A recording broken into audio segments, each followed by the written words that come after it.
What's going on, guys? I just want to do a quick video on why you should not buy cheap tools.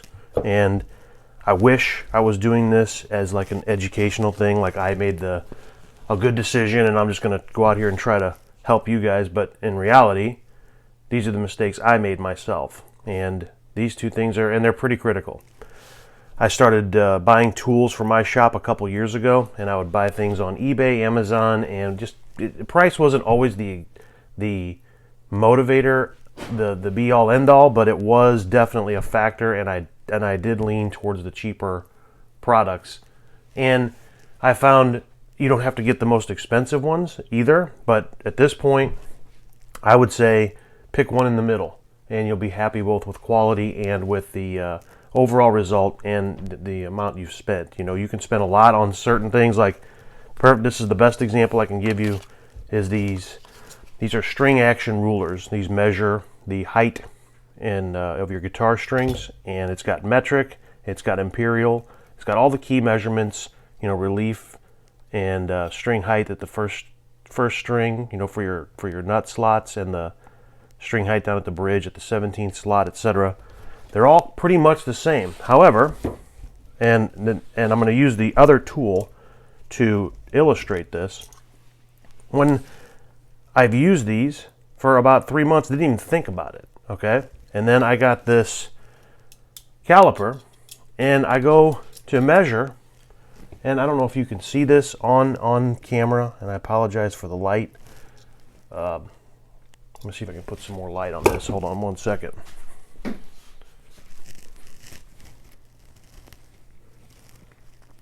Be right back.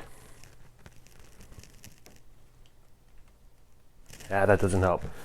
Anyway, perfect example. Here's the cheap one I got from somewhere on eBay or wherever else. It was from China.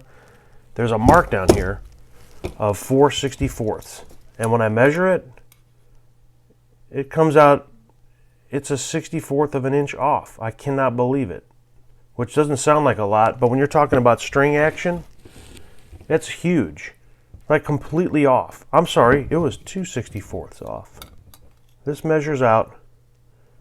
It's like the line that they drew to complete this.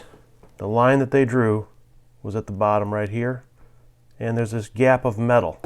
So the measurements are correct. If you start on here, on the numbers, those are all correct, like from the 4 to the 8, 8 to the 10, etc., or 8 to the 12.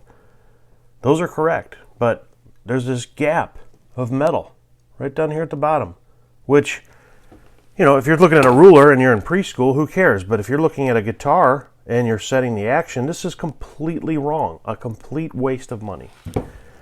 This was the Baroque, the BAROQUE. This was a little bit more expensive. I think this might have been $5, and this was like $8, you know. This one is exactly correct. And I know they sell them at StewMac and other retailers, but this is an absolute joke. So you would completely waste your time and money on the cheap cutout ones that you buy for a couple bucks. Don't do that. Get yourself a mid-grade on your measurement tools. And this is another perfect example right here. This is another irreplaceable tool that you buy, and this is a caliper. These calipers basically do the same job. This one's made out of plastic and this one's made out of metal. And the price difference is probably, this is about $8 and this is about $23. And this is definitely the one to go with. No matter what you pick, make sure it has, if you can read those numbers, make sure it has 3 positions past the inch mark. You can set it to millimeters, fractions, or decimal representation. But if you do the inches, make sure it has 3 spaces. And why? Because when you buy guitar strings, like say you had these 12-string guitars, well, you have 3 digits to account for. So these are 10 to 47. This is for a 12-string acoustic, but it's 010. If I were to have your guitar in the shop or my own, or I wanted to see what was on there, if I use this cheaper one, this one only goes to 2 places. So, and it doesn't, this one doesn't even work. Anyway, this one stopped working. So there's another reason. I didn't even expect that. But anyway, even if it did work, there's only 2 places on this string gauge. So the only number you would get, you would put it on the string, and it would say 0.01. And that's it. So if you had 11s on there, you wouldn't get the 0.011. 12s, 13s, obviously. And then if you had 7s, 8s, or 9s, if you had 7 or 8 gauge strings, which, by the way, I did not know that ZZ Top, they use, Billy Gibbons uses a 7 gauge set of strings. That's like fishing line. That is so thin. And, you know, you see him playing Les Pauls, and you would never say that they have a weak sound. So keep that in mind next time you're buying strings. You buy what's comfortable for you and what you like playing on, and let that be your guide. I mean, if that doesn't deter you or keep you the naysayers saying, oh, you got to have 13s to play like Stevie Ray Vaughan or have this different tone, that's insane. 7 gauge strings. That is so light. Anyway, let's say I had 7s on a guitar, and you're using a inexpensive caliper that only has 2 positions on it. All the reading you would get would be because the actual string would be a 0.007 or 008, 009.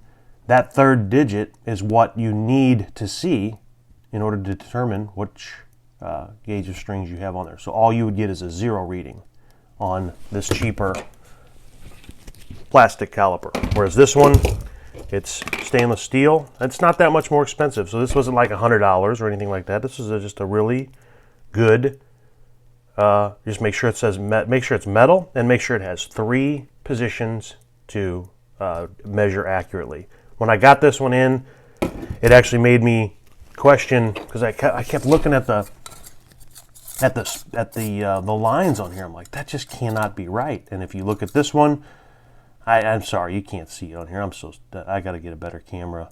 But this down here, the metal actually goes to the very end of the measurement, whereas this one, at the end where it says 4/64ths on the ruler, there's this gap of metal up here. And that gap is not even accounted for in the measurement, and that would put everything off that you did. So don't need to go to the highest price ones, but at the same time, guys, don't make the mistake and just buy it if it's super, super cheap. And when you get your tools, especially ones that you need to calibrate and make measurements with, double check them and make sure that they are correct. All right, hopefully that helped. Have a good day.